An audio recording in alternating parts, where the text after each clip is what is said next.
Hello, welcome to the Well After Hours. I'm your host, Beverly Allen. Thank you for being with us again on another Thursday at the Well. And we're back. And I have invited my guest back that was with us, Dr. Angela Clack, who helped us when I did this piece on traumatizing times. And I'm so glad to be able to welcome Dr. Clack back because now that we're moving forward into more trauma in society with all the other issues we're dealing with, even though they say, the rate is going down at which people were, going to hospitals and getting sick and even transitioning out of life, that things are somewhat on, slowing down. But it doesn't mean we can slow down our pace and what we're trying to do. In fact, I guess we really have to kind of rev up what we were doing even more so now than even before. So welcome back, Dr. Clack. I'm glad that you're here as our expert today that can help us, get through this. And I didn't get a chance when you were here the last time to really go into detail or even really mention the book that you've done that I have had a little privilege to read into that just really stirred me up and opened up other questions for you that we really need you to talk today. And the title of the book is Women of Color Talk, right? Am I correct? Yeah, Women correct. of Color Talk. And can you show the viewers a copy of your book?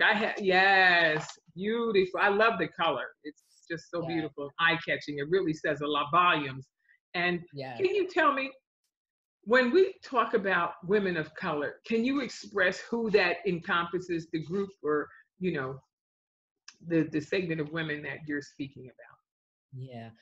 Well, first of all, thank you. And I'm always honored to be a part of your platform, Evangelist. So thank you so much for having me back. And I think that's a great place to start, because when I was writing the book, there are a lot of people who have different perspectives on language around whether we say Black women, brown women, African American or African women, women from the African diaspora.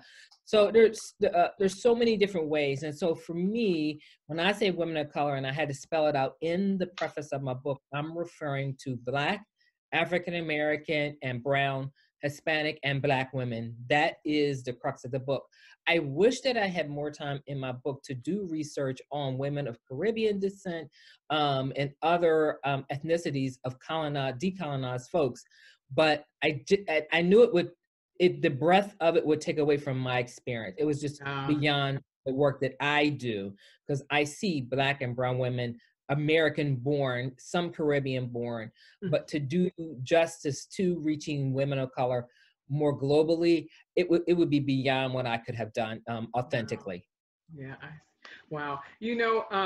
For the viewers that maybe didn't view the show the last time when you were on it, I just want to update them a little bit on your bio so they understand your expertise. And so I want to tell you viewers of the Well today that we are privileged to have Dr. Angela Roman Clack, who is a licensed psychotherapist at Clack Associates, LLC, a private practice outpatient counseling agency in Southern New Jersey.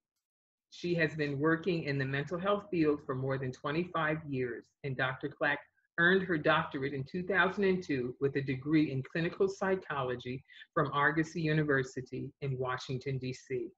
Dr. Clack is passionate about discussing mental health and wellness. She holds a special place in her heart for women who were abused, hurt, and traumatized, and who desire healed, healthy, and whole. To be healed, healthy, and whole. She has a broad range of public speaking experiences, including community events, radio and internet shows, women's empowerment groups, panel discussions, church and school settings, and collaborations with mental health advocacy organizations and nonprofit community organizations. With her highly diverse clinical experiences and training in adult, child, adolescent, and forensic settings, she is able to discuss a broad range of topics. Dr. Clack's love for the Lord has led her to integrate the spiritual with the natural in her work as she seeks to walk in the place and purpose God has called her to help others live out their destiny. Fantastic. I tell you, I'm so happy to have you here. back here again. And you know, there was another thing that when I read in your book, you know, people hear about trauma, and I know I asked you to say that before, but I'm gonna ask you to say that before I even get to this next question. Could you define what trauma is? Because sometimes people are traumatized by things and they don't even know that they are. We don't know sometimes, you know. I think that's an excellent place to start. People have different experiences, and those experiences that overwhelm their ability to cope can be traumatic. So trauma is defined by the experience of the survivor. So, and I say that because what could be traumatic for you may not be traumatic for me, and vice versa. So someone may be in a car accident and subsequently never drive again. And other people may say, I can't believe she's been driving for 30 years and now she has an accident and she doesn't want to drive anymore. And you may not think that that's traumatic, but for her or him, whoever that person is, that was traumatic. And we don't get to define trauma for other people. And so that person may not even think they were traumatized, but it impaired their ability to ever want to get behind the wheel again. That means something traumatic has happened. And so we do want people to give it a name. It's trauma. And it can be a scary word for some people for the first time, thinking that what they grew up in is traumatic, or the dynamics that they endured as a child is traumatic. It is what it is. And we want people to be able to embrace that word and begin to heal. So that's trauma can go from a little t, from something that could be perceived by some as small, to a big trauma. So, and then you can have multiple traumas in between. So little t's, enough of them, will feel like a big traumatic event in someone's life. That's excellent. And, you know, sometimes when we're together as women, sometimes even young girls, is that when they're sharing like experiences, somebody else will make light of that. That's why I'm glad you said, like, my trauma may not be your trauma and your trauma may not be mine. And they say, oh, girl, please, I went through that too. And then that other person feels bad, as though, you know, maybe they shouldn't feel that way, but that's not true. You know, everything's affect us each differently. Yes. As you would say, you know. I like, from your book, you did a quote by Dorothy Height, and it was so excellent. I have to quote it for my viewers. It says, greatness is not measured by what a man or woman accomplishes, but by the opposition he or she has overcome to reach his goals. That says so much right there, because so many times as women, we don't give ourselves credit for what we get over or how we move on, even if we're not over it. But you know what I'm saying? So, I mean, you deal with it and you keep going, you know, that you haven't given up. Sometimes it's just a miracle that you haven't even given up, Right. really, where you are, you know, that you keep on going, you keep raising your children, even though things are just so bad and you just don't, you find a way somehow to make it through. And yeah, and you deserve a badge and a medal. Just, you know, really. So be moving. Yeah. So I love that you put that in there.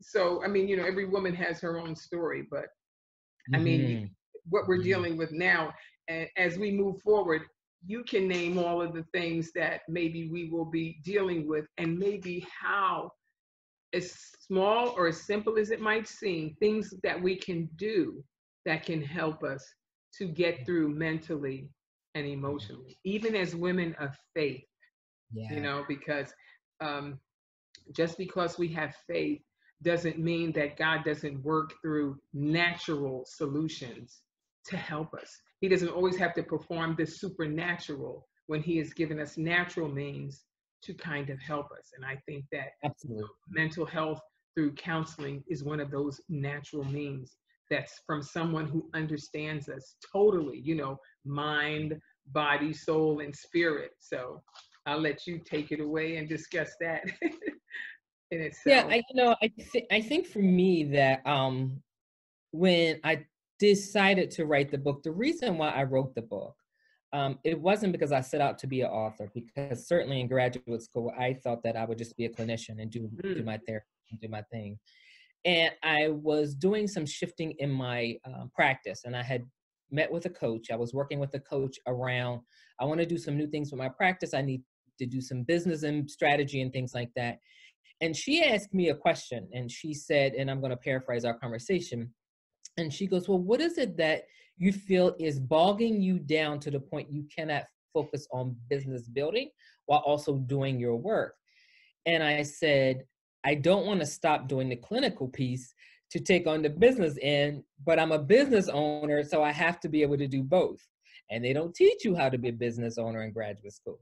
So she says, well, tell me what's happening. And I said, I have so many clients that I can barely see who I'm seeing now to take on more.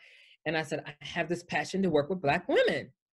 And she says, well, you can't see everybody. And I said, I know I cannot. And she goes, have you ever thought about what you're birthing and giving people in terms of your work with them? Have you ever thought about putting it in a book? She goes, because there are some people you're not going to reach anyway who aren't going to come in. But if you put it in a book, if you put it in one place, it may be an introduction enough for them to seek help, even if it's not with you. And of course, I hadn't thought about being an author. And so she really worked with me around first getting past my own self-limiting beliefs that I could do this. And then I started it, and it took me 2 years of picking it up, putting it down, picking it up. I'm a bit of a perfectionist, so I kept doing more research. I kept looking for more information. And finally, she was like, stop, get it done, get it written. You're spending too much time on this. And she goes, we got to get it done. And then I did, you know, when we put in some other coaching strategies to help me get it done, because it needed to be out. I was taking too long. And then the other thing that was doing, I was still seeing people.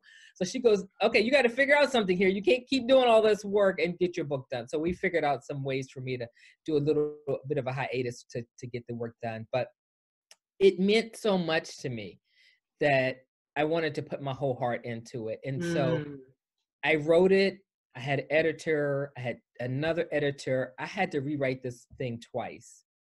And as an author, you probably know, no one wants to hear that they need to rewrite something, because when you think you've done it and you're done, and then someone says, but X, Y, and Z, you're like, okay, no, I'm not doing it. No, I'm not.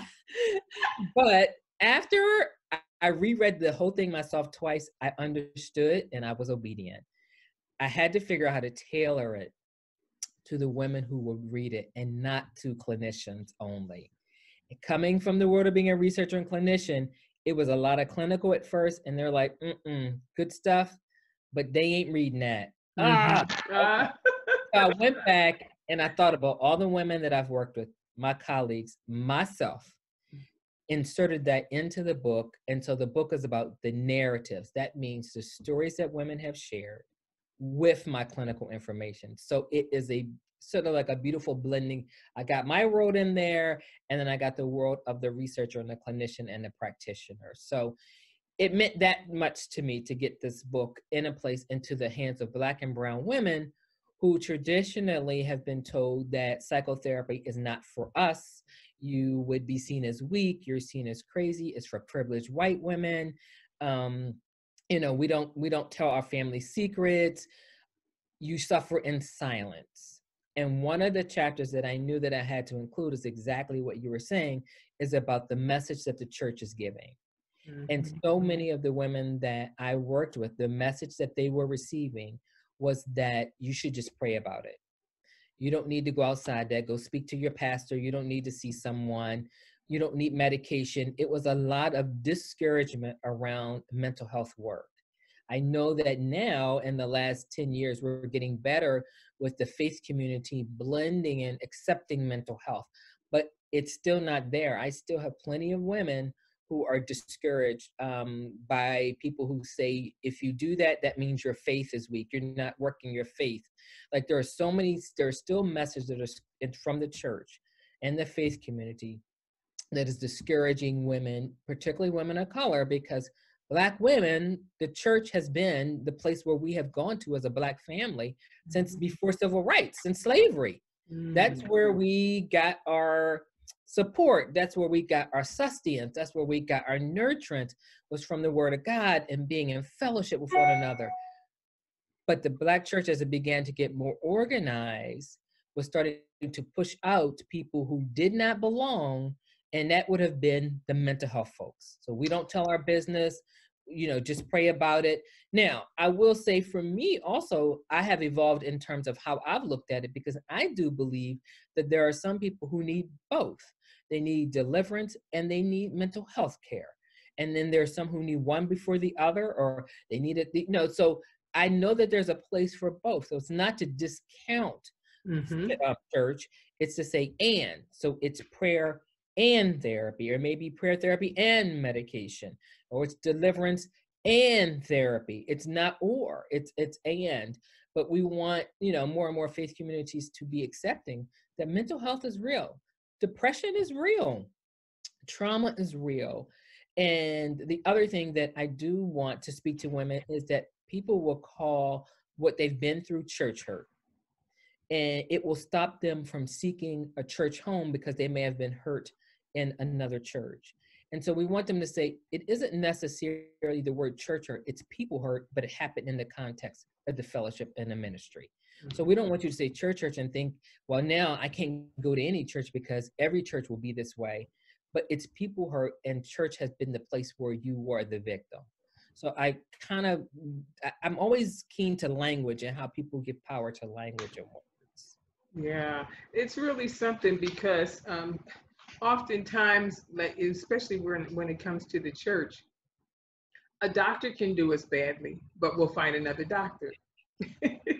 But when something happens in the church, we just back away as though there is no other, place aside from where you were hurt, to actually get help, because you have to nurture your spirit as well as your, physical body. And that's where it is so important for, like yourself, who is a Christian counselor, who understands how to join your faith in God along with how he created us. So you understand it, as the Bible says, in all thy getting, get an understanding. Understand that God has given you the ability to have thought, and with every thought, there is an emotion attached to that thought, and with every emotion comes an attitude which can produce a behavior. And when you understand that, that you all can bring out very clearly for us, because you understand all the inner workings of how to integrate that and understand that God really does want you whole and healthy. But there are some things we have to put in place in order to see that done, and that it, like you said, it's not either or. We don't have to choose one over the other. And I think that's because I think as pastors, and you can attest to this, because I think we even mentioned it last time, is that they can only go, in a sense, so far.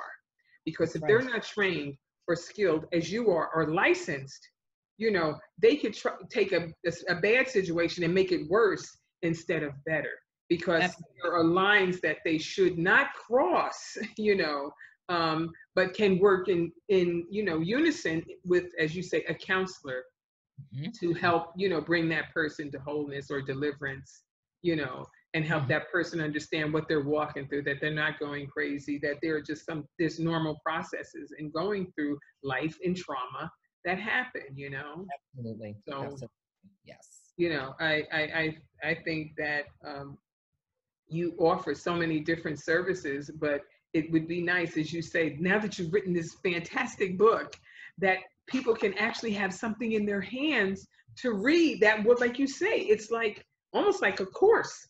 It really is. I mean, it's so thorough that when you read it, you can actually, oh my goodness, so this is what I'm feeling, this is what I'm going through, and yeah, all that you did. So all of that research and everything you did, I don't know how long, like you said, 2 years to write the book, but I don't know how much time did it take to gather all that, because like you said, there was very little available, as you said, in the beginning, where we were as women of color. And sometimes I know all women can go through divorce, abuse, but we can all handle it a different way according to our environment and things that we're going through at the time. You know what I mean? Like maybe somebody who has experienced racism that has affected their economic situation Mm-hmm. can can't someone else might not be able to relate to that except someone who understands that whole process. Right. So as Black and brown women, we live Yeah. racialized lives. We live by our skin color. And so many perceptions and experiences and prejudgments and discrimination. So a lot of that has fed into our mental health over time. And so we have thought that we shouldn't go see someone who doesn't look like us because they won't understand. And I have heard so many times where women have attempted to step into spaces with white women and they have not been treated well. And I don't mean bad, I mean treated well in that they don't disclose a lot because they could never get to the place where they could trust that woman enough with their stories and with their experiences to be able to benefit from therapy. You know, when I was in graduate school, we're talking some moons ago, but there wasn't a lot of therapists of color. There just wasn't. We have a whole lot of more women than men now who are clinicians of color, and particularly Black clinicians. A whole lot more of us who are now available and we are accessible to our communities. There are a whole lot more than when I was in graduate school. And so there were no courses around how do you work with people of color.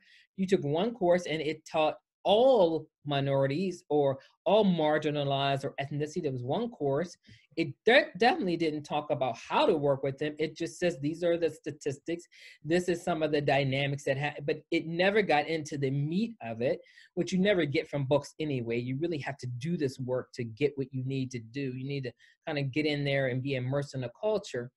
And now we're learning so much more about how to work with people of color, whether you're an Asian therapist, a Black therapist, and you're working with your group, you know, because you live some of those experiences. Now, that's not to say that I don't represent all Black women. So there are some Black women who say, hey, she doesn't work for me. I'm not for everybody, right?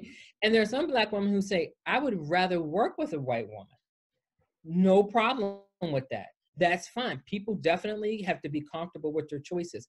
But largely my experience has been that we want people who have someone who has quality, cultural competence, knowledge, and sensitivity enough to attune to that Black woman. And if you don't, we encourage white women and white men to refer that woman to someone who can help her. You may be able to take them so far on some issues, but they won't go with you on every issue. Can you tell me, now that you mentioned how they say, some would say, I prefer to go to a Caucasian counselor. Did they ever express why they felt that that person could understand them better? You know why? Because it's usually someone who, thinks that a lot of people know them, people of color know them, and they know that this white woman has no idea who they are, no idea of their status, no idea that they're a minister, a administrator at the local whatever. So they'll go somewhere where they think no one knows them. They'll go to the sticks into the woods because they can feel free that they won't run into anybody that they know. That same therapist is not seeing somebody that they see. It's more about anonymity. I was getting ready to say that's what it is about, Anna. Yeah, not incompetence, but anonymity. They feel safe. They feel too connected because you never know who's in whose circle. That's right. That's it. That is it. Yeah, I get it. Well, that okay. Now that's a little more justifiable. I could understand that, you know. But you know what? And I guess that's where I guess word of mouth comes in, because you have to trust somebody. Yes. You know. Yes. And do company insurances make provision? And because I don't know, I mean, I know some counselors and some of them say that people's insurance doesn't even allow them to go to counseling, period, to anybody. You know, it doesn't cover that. Is that a big issue too, as well as, like, you know, well, I mean, it shouldn't be anymore. The only way that should still be happening. So years back, there was much more limitations on where people could go if it didn't fit into the premium or the choice and package people had. now we have the parity law that says mental health has to be treated as physical health. So people should have access to mental health just like they do physical health. The difference are some providers may not be a part of your insurance plan. So if you have a Blue Card or you have an Aetna and this provider only takes Cigna or United, it's not that you can't see that person, it's that they're not going to cover you if you do, meaning you pay out of pocket, you use your out-of-network benefits, you invest in yourself financially and say, well, I don't care that you don't cover it, I'm still going to pay for it. So with most of the research that you have now gathered and it's in a book, what has it really taught you, or what would you say is one of the main, or a few of the main things, it's probably not just one, but a few of the main things that it has taught you to be able to help, you know, women of color? Wow. One, I have not met one Black woman, brown woman who has not had some experience of trauma. I have not. And I have seen hundreds of women in my career, and often it's intergenerational. So many women do not talk about the abuse up front. We're together sometimes for 1 year, 2 years before they are even ready to disclose, even with me, a woman who looks like them, enough to talk about the sexual abuse or domestic violence that they've endured. And often the next thing they share is that my mother was a victim too. And it was the uncles and men in our family that we fought off. So there is intergenerational trauma at numbers we can't probably even put our fingers on at this point.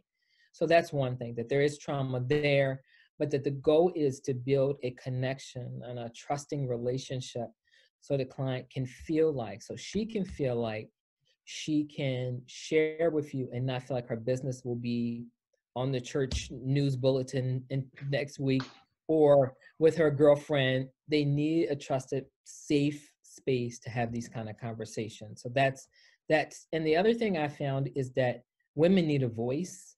Speak about trauma, and they have not had that voice. And I feel like therapists who are trauma experts, because not everyone is a trauma expert. A lot of people do general counseling and they're good at what they do.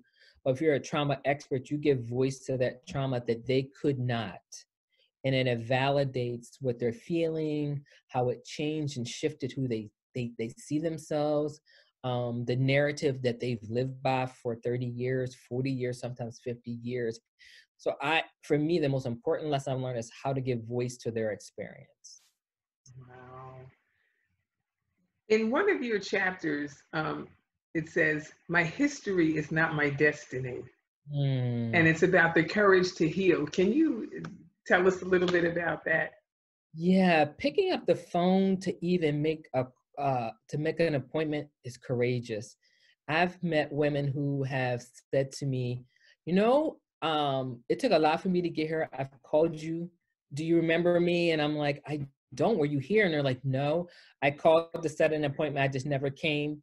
Even picking up the phone is a courageous move to say, I'm ready to do this work. I'm ready to heal. And then to begin the process that whatever experiences you've had, what you've been through, it doesn't define who you are. But they've worn that cloak of depression, that cloak of being a victim, the cloak of all of the judgments and narratives that people have put upon them for so long that they feel like it's just who they are. And so we kind of unpack it one layer at a time. And it takes a lot of courage to unpack that and to be exposed for someone else to know their story. It takes a lot of courage. Wow, that is so true. And that first step is the biggest step. Even if it does take time getting to where you'd like them to go, that first step, just taking a first step, you know, that's that leap of faith. I'm so glad you said that, because one of the things I spend a lot of time in the beginning doing is saying that is okay. Because what has happened is that they have waited so long that they've got themselves in a really, really dark place, and it takes us longer to get them through that space. And they keep beating themselves up. I should have did this 2 years ago. I should have did this once. And I said, you know what? We all could have, should have did a lot of things. We're here now, and to beat yourself up about something that we can't undo, we can't go backwards, is keeping you stuck in that story. So you're here now. Let's start your new beginning. And let's talk about how do we get you through that to start to rewrite all the possibilities that you can have in your life and how you can live with a new narrative. And one of those things is encouraging. I need women to start being compassionate with themselves. We're so compassionate with everybody else. We give everybody passes. We give everybody grace. We give everybody a second, fourth, 10, 100 chances. Everybody. Everybody. Except when it comes to us. We don't think we can make mistakes, and the expectations we put on ourselves sometimes are so great that we feel like we're not meeting anybody's expectations and plus our own, and we stay stuck. That's how you get stuck. Because you just feel like I can't do this right. I can't do that right. Well, I don't, by whose standards are you not doing those things right? You know, so kind of like they're still living that old story in their head. Yeah, especially if they saw mama or grandmama or auntie go through, they feel like, oh, I'm supposed to be strong like them. I'm supposed to, you know, bear it all on my shoulders, you know, realizing that this is different times. This is a different time. And strength is not synonymous with struggle. I think people think that the only way you get strong is you have to struggle, and you don't. You've already done the struggling. Now it's time to build your strength in a different way. So we don't have to say, well, my mom went through this and my grandmom, and I guess I have to go through this to be. No, that is not the narrative we want women, particularly Black women, to live by anymore. That's an old narrative.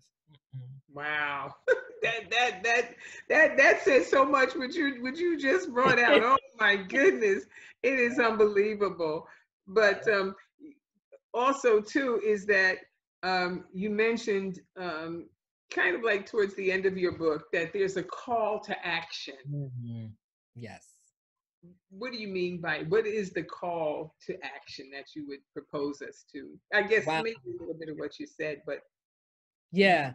So at the end of the book, so I know that my, so in terms of writing the book, I was like, okay, so now that I've given you guys all this information, I've kind of loaded you up on all these different chapters and these dynamics. And it's like, okay, so now what do we do? What do we do as a community of color? What do we do as practitioners, Black practitioners? What do you do as the identified woman who's seeking help? Like the call to action is to step into a healing space. That's the call to action. But we want women to step into healing spaces that validate their experiences, that see them for exactly who they are with no judgment. We want women to step into spaces where they can talk about things that they have never shared with anyone. We want families to heal. We want communities to heal. But it is about having the conversation that mental health exists. Mental illness is real. Depression is real. The call to action is let's do the work now. Now that you've got the information, or let's create healing spaces for women of color who traditionally have not had those spaces to do the work that they need to do. Wow, that's so relieving. You know, when I think about a woman that could be in a present day situation, that making that first move, like they say, your environment might not change, but you can change in your environment.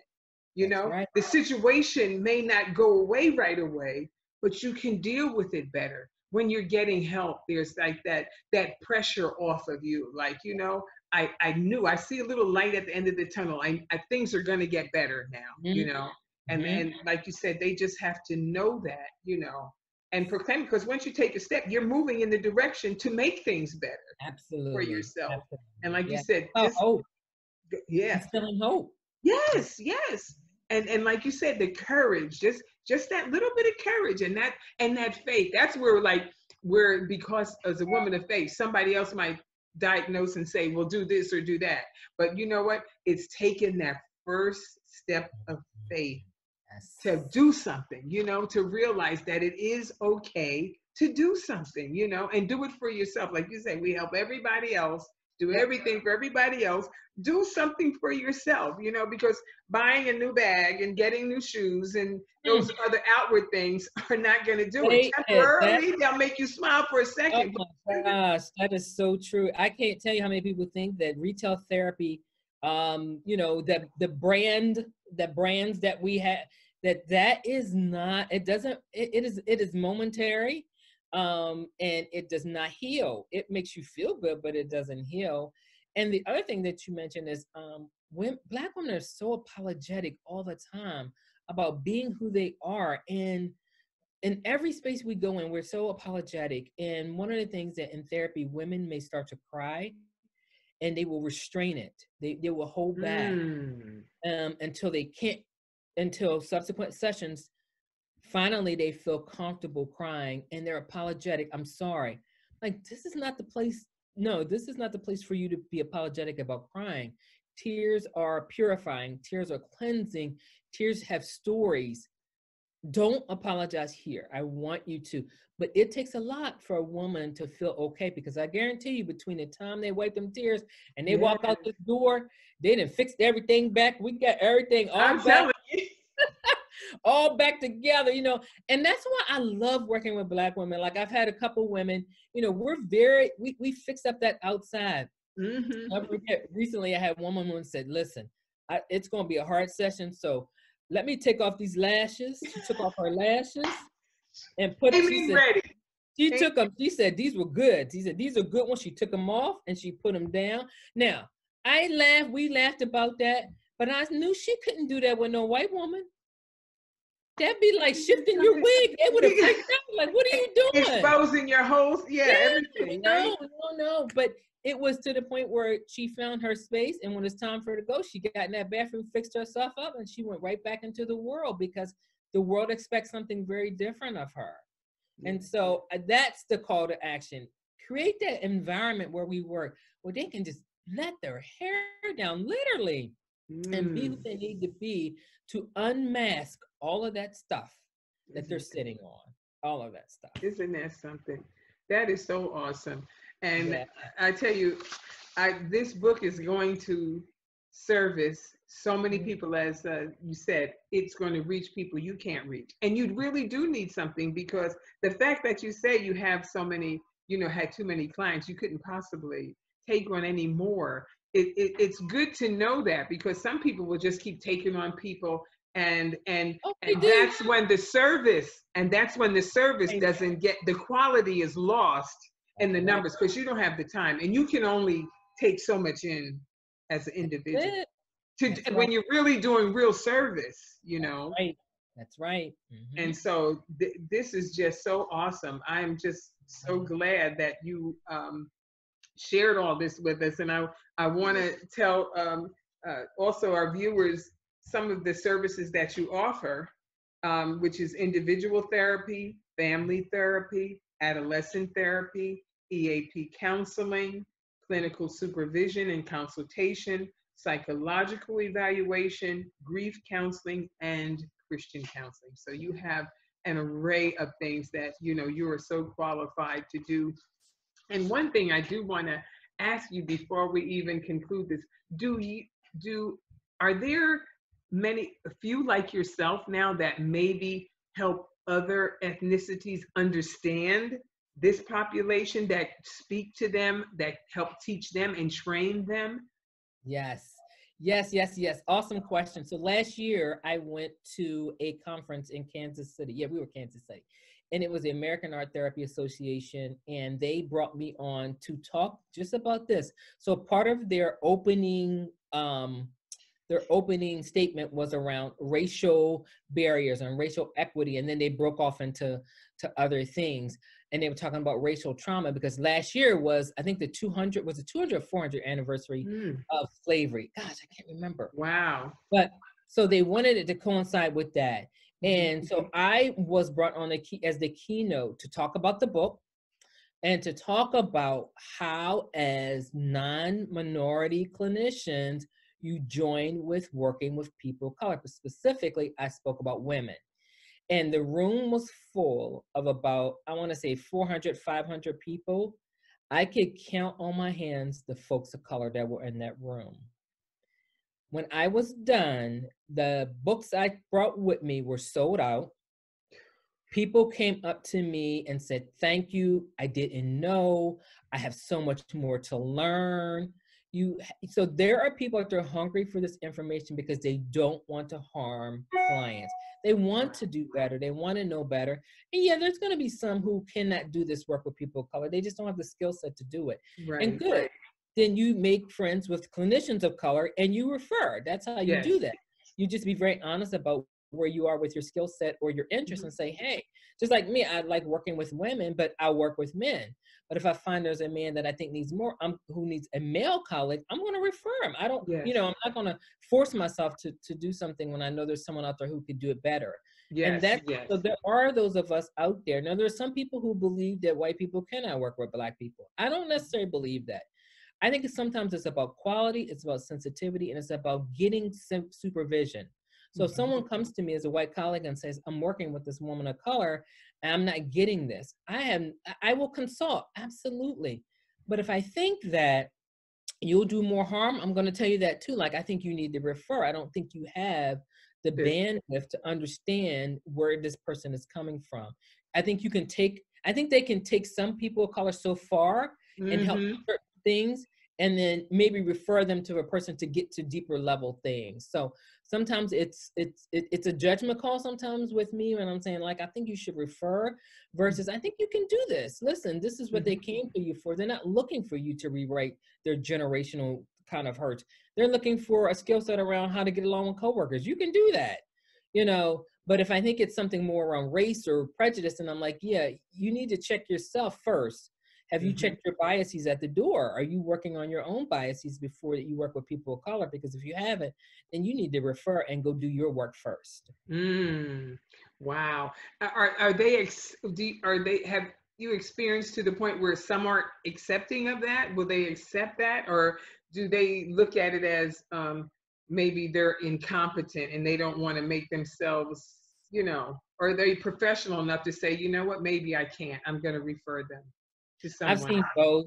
I've seen some who take it well and like, great, thank you. I know what I need to do. I know where to go. And I think some people, I look at it as a business. It's money. And and then we have people of color who live in areas where there just aren't clinicians of color. So they got to work with what they can get, unfortunately. Wow. Well, I tell you, this has been so revelatory, really, in a sense, you know, to put things in perspective, dealing with women of color. And I pray and trust that the viewers on the Well After Hours will be able to see this and feel comfortable about, you know, where we sit, where we stand, and about actually getting the necessary help and getting direction in what we need, and be encouraged, you know, that it's not unusual, you're not alone. And that, you know, we can get through this. We must get through this, you know. And I don't mean just the coronavirus. I'm talking about life itself, because life throws all kinds of things at us. But I believe that, you know, we were built, God built us to be able to go through the trauma, but to do the work. It's not just simple, but there are things that we can do, that we can come into knowing, you know, getting that knowledge and having a professional that will, you know, help walk us through things. And so I thank you so much for being with us again. You're welcome. As I said before, this is the second time, but it's not even the last second time that we can call upon you, you know, at different periods and intervals that can help, you know, help us get through things and inform us, keep us informed, you know, and highlight different things. So Dr. Clack, thank you so much. You're very welcome. I appreciate that. And so I guess, like I said, where is your book available? I'm going to put information online. Yeah, too. so it's on, you can get it on, you can get it on Amazon. You can get it from my website. If you can get it on Amazon, go for it, because people said it's cheaper than what's on my website. I don't know how they do that. Because they buy in big bulk. Oh. Yeah, they buy in big bulk. Oh. And yeah, so that's why it costs, it's more expensive for you to produce the book than for me, because of the deals that they work out. That's why That makes sense. Okay, you can get it from Amazon. You can get it from my website, but of course, it's going to probably be more from my website. But not that much more, really. It's not that much more. It's not. It's not. I try to work. Yeah, with folks. To get a nice autographed copy, I'd like to order. Yes, that is true. You get an autographed copy. I do sign every book that leaves my inventory. That is true. That is true. Yeah, so well, that's great. So well, thank you so much again. You're welcome. Being on the Well After Hours again, and I look forward to seeing you soon. Looking forward to the viewers of the Well After Hour. Don't forget, every Thursday, 7:30 p.m. Facebook page Beverly D. Allen, YouTube channel Beverly D. Allen Ministries LLC, and we'll look for you again to gather with us around the well. Okay, so have a wonderful weekend, and we'll see you next Thursday on the Well After Hours. God bless you. Bye.